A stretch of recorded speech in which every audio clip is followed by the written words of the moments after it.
Don Alfonso, buenas tardes. Buenas tardes. La primera cuestión o pregunta sería ¿cómo conoció usted a Julián Gómez del Castillo? Pues conocí a Julián Gómez del Castillo inmediatamente después de terminarse la guerra, quizá en el año 40 o en el año 41. Yo creo que más en el 40 que en el 41. Y le conocí por don Ángel Herrera Oria. Don Ángel había ya cantado misa y se había venido de sacerdote a Santander, a la iglesia de Santa Lucía. Y como don Ángel era incansable haciendo cosas, pues llegó a Santander y empezó a hacerlas. Una de ellas, empezar a construir lo que luego fue el poblado pesquero.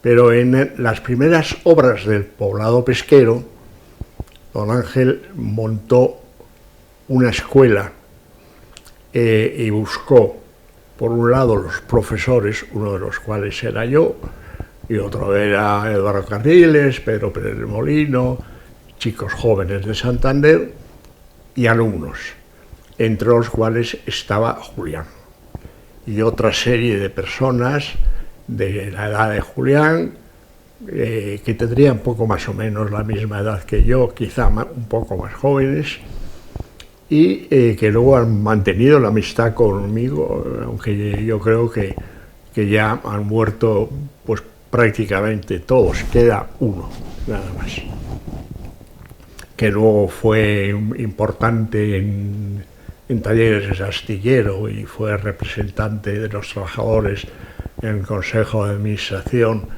y ahora es miembro del partido político de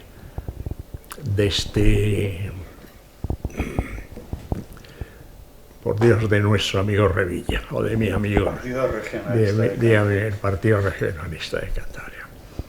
Entonces a mí Julián me cautivó inmediatamente, porque era, por supuesto, el alumno más brillante que había en aquel colectivo. No brillante, brillantísimo. Y nos hicimos, aparte de la pequeña diferencia de edad, pero la diferencia de edad, muy amigos. Me acuerdo que a Julián le gustaba mucho hablar, pero hablar caminando. Y una de las cosas que más le gustaba era subir a lo alto de Peñacastillo y hablar de problemas religiosos y de espiritualidad y también algunos problemas políticos. Bien, Julián era tan destacado, tan inteligente, tan brillante y al mismo tiempo tan religioso que nosotros le hicimos observar a don Ángel que Julián era una persona realmente excepcional. Entonces, don Ángel reunió a varias personas de Santander, una de ellas a José María Jado y a otras parecido, y tomaron entre ellos una decisión, que Julián, por lo que decíamos todos, era tan brillante que había que pagarle, financiarle una carrera, unas oposiciones, la carrera que él quisiese, las oposiciones que él quisiese, etcétera, etcétera. Y nos reunimos en casa de don Ángel Herrera, creo que fui yo, creo que fue José María Jado y fue don Ángel, por supuesto, que era el que había organizado este pequeño tinglado. Y entonces, con gran sorpresa, cuando le terminó don Ángel de decir que tenía ya toda la financiación resuelta para pagarle todos sus estudios universitarios y los estudios posteriores en lo que quisiera, en la carrera que quisiese y en los viajes al extranjero que fuesen necesarios, pues Julián nos salió diciendo que él había meditado mucho sobre su vida, que él se debía a la clase obrera, que él había nacido en la clase obrera y que no quería hacer estudios universitarios, que él haría los estudios que considere conveniente y que ya le pediría dinero si hacía falta a don Ángel, pero que no quería hacer una carrera universitaria, que lo quería dedicarse al mundo del trabajo. Y don Ángel le cortó, pero ¿dedicarte cómo? Dijo, no, primero apostólicamente y luego ayudando en todo lo que sea necesario. Don Ángel se quedó absolutamente sorprendido, José María Jao también y yo también, de aquella reacción de Julián, pero ya a partir de ese momento se vio claramente que la vocación de Julián no era la vocación universitaria ni otra parecida, sino que era una muy decidida y clara vocación apostólica en el mundo del trabajo. Yo entonces mantuve, como digo, muchísimas conversaciones con Julián, largas y tendidas, sobre problemas apostólicos y problemas espirituales.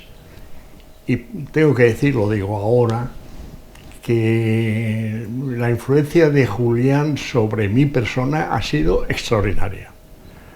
Tan extraordinaria que afirmo categóricamente que, siendo un viejo amigo desde hace 60 o 70 años, viéndole ocasionalmente y no permanente, porque había temporadas en que Julián y yo nos veíamos, el amigo que yo he tenido que más ha influido en mi vida ha sido Julián, y que más ha influido en temas espirituales y en temas apostólicos.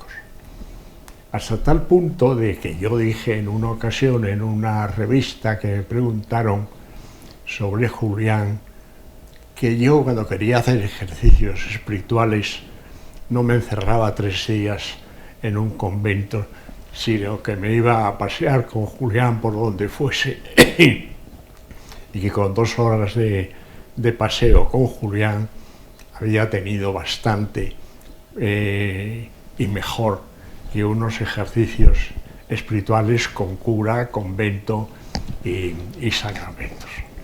Algunas veces cuando le decía, bueno, Julián, vamos a hablar de espiritualidad, y hablábamos de espiritualidad, pero las conversaciones con Julián eran una mezcla, hablábamos de todo, hablábamos de Dios, del Padre, de Dios Hijo, del Espíritu Santo, la Santísima Trinidad, toda la vida por haber, de filosofía, de teología, de caridad, de movimientos apostólicos, de política actual, de que si se moría Franco o no se moría Franco, de todo. Y las conversaciones podían durar pues, 1 hora y media o 2 horas, o lo que fuese. El tiempo que Julián estaba, hasta que se marchaba, con un libro, como he dicho antes siempre. Fui a México invitado por la Asociación Empresarial Católica Mexicana, que es muy importante y y está muy vinculado a los movimientos cristianos de trabajadores. Se llevan muy bien. Y para dar una conferencia sobre la transición política española. Y en aquella conferencia pasaron cosas muy curiosas, como por ejemplo, pues yo conté la transición, la parte de la transición, la verdadera transición, en la que yo tomé parte. Y entonces ya cuando se inició el coloquio, el presidente de esa confederación me dijo, bueno, aquí hemos tenido hace 6 meses a Felipe González y nos dijo que la transición había empezado con los pactos de la Moncloa. Dije, bueno, que es cuando él empezó a tener una cierta personalidad y aparecer en el tema, pero no empezaron esto. Y dije, Julián Gómez Castillo efectivamente fue un santo e influyó en la transición muchísimo porque influyó en todos nosotros. Después me han preguntado en otras ocasiones, ¿tú crees que de verdad es un santo? A María Ángeles, tu mujer, le he dicho ya por lo menos 2 veces que el día que se iniciará el proceso de beatificación de Julián, que contéis conmigo para que yo haga de mis explicaciones, basándome no en las actividades en las actividades, no llamemos políticas, porque no eran políticas, en las actividades apostólicas de Julián, en el cual ponía en manifiesto su sentido tan espiritual de la caridad, sino porque Julián tenía una espiritualidad muy especial y que yo la sentía inmensamente. Es decir, cuando había hablado con Julián, aunque hubiésemos hablado de moros y cristianos, pues al final resulta que a mí me quedaba en el corazón un pozo espiritual muy importante. Tanto es así que yo he tenido siempre, en donde trabajo, estudio o leo, una fotografía de Julián que la pueda ver. Ahora concretamente una que me parece que es esa misma, que la recorté de una invitación que me mandó María Ángeles y que cabe perfectamente en un huequecito que tengo yo en una librería de esas giratorias que están al lado de donde yo me siento para ver la televisión, para leer, orar, y a Julián ahí delante. Y yo cuando voy a la cama todas las noches, pero digo, adiós Julián, idiotez de niño pequeño, pero no es tan idiotez. No, cuando uno se despide de un amigo todas las noches del mismo y diciéndole adiós de la misma manera, algo quiere decir.